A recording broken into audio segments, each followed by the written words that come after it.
had mentioned They really are adamant that he's staying there. Pretty much trying to be as risk averse as possible, setting up Sako, but now he has to face off against the bad man, Caba, with that Guile starting things off. With the Bandits on the home side, again, with that deficit of being under 20 points, it could be significant going into this. They're at 30 currently to get that full-on sweep. Lights out.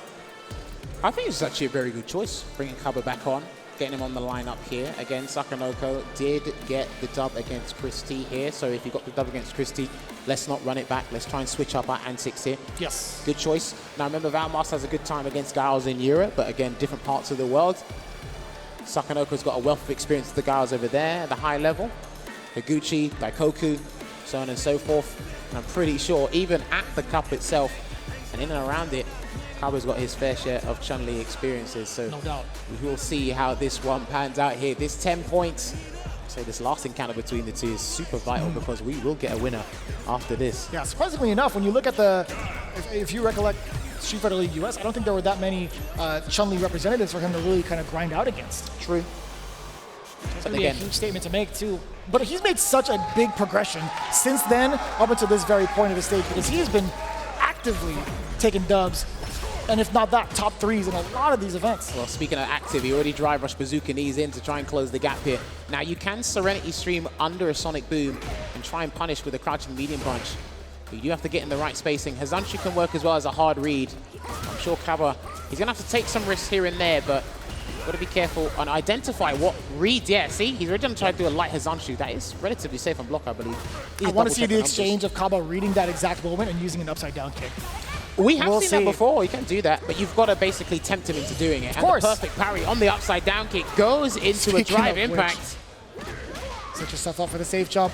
It's the stomp, going for 2 times over, actually 3 times over. Forward throw now for Sako. A little bit of a stutter step, tantalizing that space. But it's the 5-knuckle shuffle instead. Caba letting it rain out with the level 1. Set up the side switch. Oh my God, the tenacity from Sako. OD Tencho kicks. He's been like 50-50 with those today. And sometimes when they work out, he does try and get the round after that, but that could have caught the recovery frames there. There was an attempt. Caba's low on drive gauge here, so he doesn't want to overexert himself. I know he wants the round because Sako's low on drive gauge, but, oh, sorry, health gauge.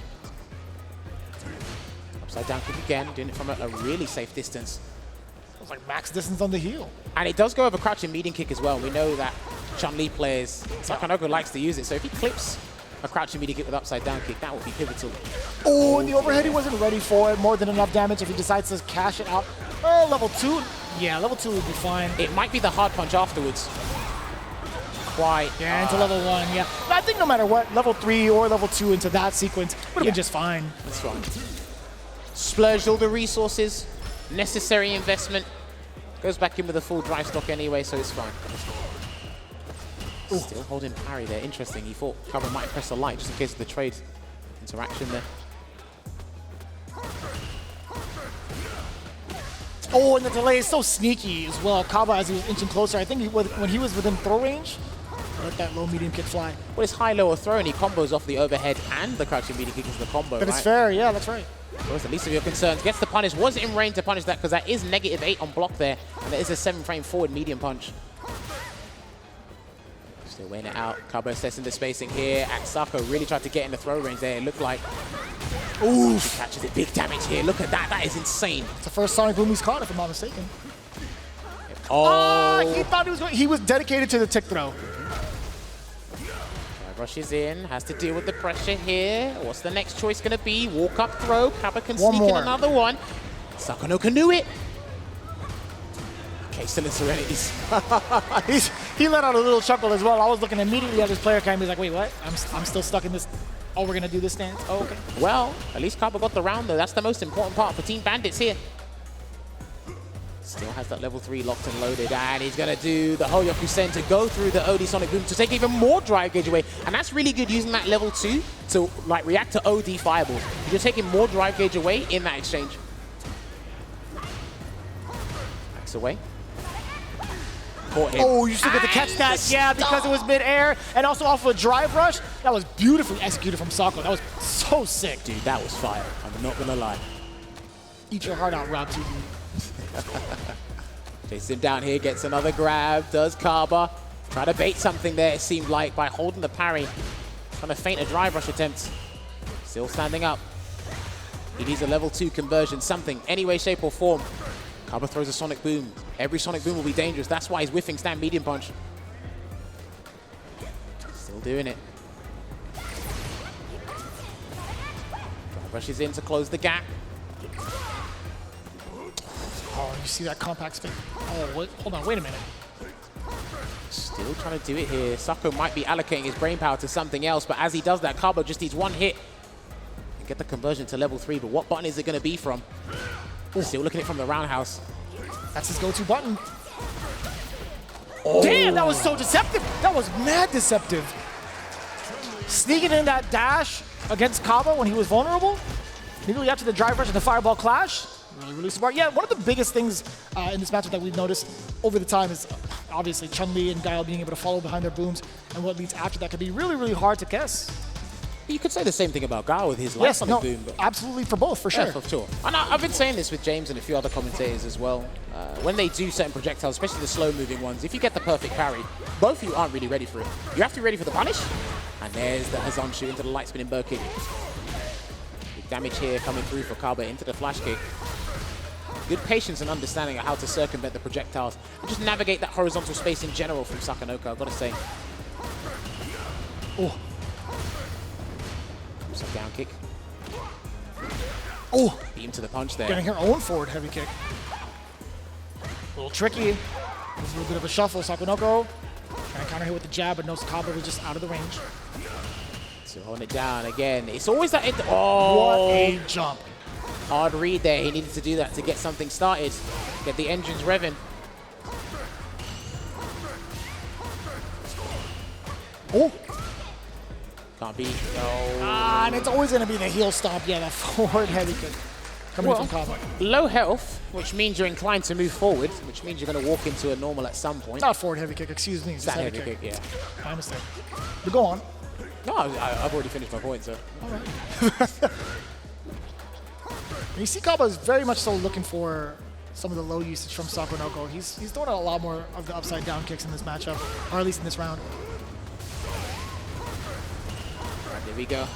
Back to the neutral here, slowly closing the gap. That looked punishable by a level 1, but Chun-Li players don't normally use their Kokoshos there to deal with an upside down kick unless it's going to get the round or the burnout there.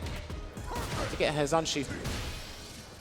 If anything, you want to build continuous level 2s, right? Yeah, that's the pivotal. Yeah, that's the game changer there. That's the reversal indeed.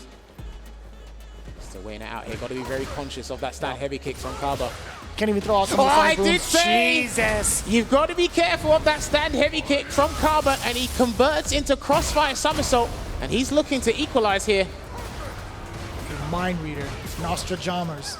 Oh my God! No! Damn, son! Where'd you find that? Dude, we are used to seeing Guile players walk away and entice the whiff throw with a stand heavy punch as the answer.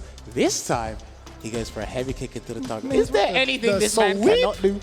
That is crazy, bro. Dude, Caba coming in, implementing new tactics as we go on, which means it powers on as what we call the mental stack for Sakonoko.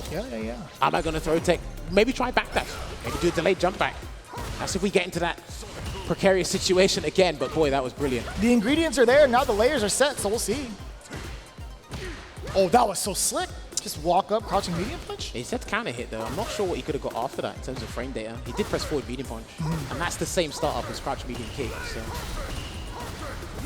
Still closing the gap there. Good interruption this time round, because it's usually, one of the biggest interactions between these two has been like the drive rush of the bazooka knee, while Sako tries to parry it, but he's only been holding the parry. Maintaining the positioning and the slight drive gauge advantage there. Damn! Knuckles ringing out again. Yeah, that interaction has been huge, especially with the outcome that Sakonoko has been losing in the exchanges most of the time. Throw, low conversion. Yeah, right now it's dead even. Sakonoko also trying to keep it even within the drive gauge as well, but no, he's still down about like, what, half a bar? Dude, I love the patience. Oh! He opened him up. Throw in the backdash read from Caba. Immaculate defensive decisions, level 1. Do you set up the side switch? Yes, sir, you do. Goes for the throw. Try to bait something out there in the perfect parry. This is huge, and he's going to side swap from this one, Vicious. He didn't get all the hits. That's huge. Oh, but this is still pretty big for Sako Noko. He's going to try and chip him out. Yeah, he's going to try and chip him out. That was genius. That was actually kind of genius. And I'm glad that he ended it with OD kicks, by the way, because he could cancel into Hoyoku-san. That's true. Kept it super safe. Didn't want to resort to the DI common option. Lovely anti-air with the flash kick there. Caba looking to take this to a final round. Gets the 3-piece into the flash kick. Oh my. Again, almost. He's been doing that a couple of times. Classic Caba after a throw tech. Roundhouse into Sonic Hurricane. He's got the charge. Again, gets the throw. Wins that interaction from the bazooka knee this time around. Puts out Tricky. the OD Sonic Blade. That's there for 20 centuries. That's not centuries, man. It's a long time, bro. I mean, I know it's a long time. Oh, this is so active. That was OD as well. Backs away. Just one hit should do it for Caba. Anything will do. And I'm not sure if he tried to pump a level 2 behind that. Luckily, he saved it regardless, but it's the final round of this game here. That was mad far for the punish counter. Him being able to link off of that, the drive rush, good awareness. Caba. He needs the points here for Bandits. Jumps away on defense, trying to chase him down with a stand heavy punch. Didn't quite work out for him, and he catches it. Even though he tried to bait with a stand medium punch, the Hazanshi still clipped The him. handshake of destiny. There we go. Hoyoku-sen, bring him to the corner. Still within range to get a safe jump as well. Yeah, he's got to set up the safe jump, because he knows that flash kick is actually integral for Caba on his wake up. Throw tech there, good defense, and he's still doing the heavy kick there after throw tech. Still looking for it is Caba. You know if that roundhouse lands, it's level 3 city. Oh, no. Even better. Even better. Sako flashed out the parry with the recovery. Gets clipped by the overhead from Caba into level 3 damage. Now the lead is with Caba right now, and he's really trying to burn out Sako Noko's, but he's being patient about it. I like it. Oh dear.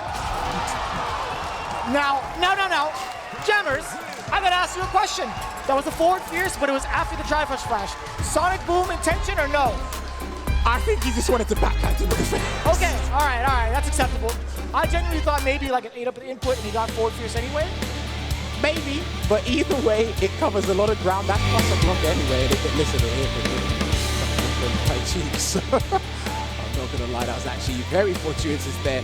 We haven't seen that normal ever throughout the entire set. Actually, we haven't seen that since he stepped on stage, in my opinion. Actually, right. If memory serves us correctly, but yes, a good back and forth, good patience there in the neutral from both of them. But again, there were some key opportune moments there. Fighting the left side of the screen a fair bit with these guys. And what's interesting as well, because Caba is a player that does this a fair bit, is when you give him the space and the timing, he will fling out a heavy. Whether it's heavy kick into a super or back fierce into a boom or a drive rush cancel. Give him the space and time, he will gladly accept it to turn things around here. I love the utilization of all resources from both players, mainly Sako Noko, because again, there's a lot more to work with in terms of trying to chip him, trying to gain ground as well. This conversion here, this is why people relish in Sako Noko's execution abilities. It's crazy to see, very dexterous indeed. You're looking at that too, the usage of those heavies when you talk about it. The space that Caba creates for himself still makes it very awkward to even try to contest or move forward. And that's why Sako Noko has been a little bit reluctant to kind of pursue, even though it's his turn. But that roundhouse again, clipping forward, back-to-back times, as we see in the replay. Sako Noko is just right in the edge of, or at the edge of that hitbox. He lets you know. I love this chip sequence. A good call from you and identification as to what he was going to do there, because he still had the level 2 just in case it wasn't going to close it out via the OD move. But yeah, just love the back and forth, man. And Caba lets you know that he's like using roundhouse for certain things. He's only got limited options there, and he's letting you know that OD Sonic Blade stays out there for years. And then here's where things really turned around. Go for the safe jump, because in terms of it being last game, last round, that was the most safest and strategical thing to do. Just blocking out here, but then the throw tech, and turning it around, get the anti-air. So yeah, he was holding parry a fair bit, but that was up against something else in the neutral, right? And then the one time he did a tap parry, he let go, punish counter. That's when things really turned around here. And then yeah, that was everything. So maybe, judging by his facial expression, maybe he tried to do something else. But look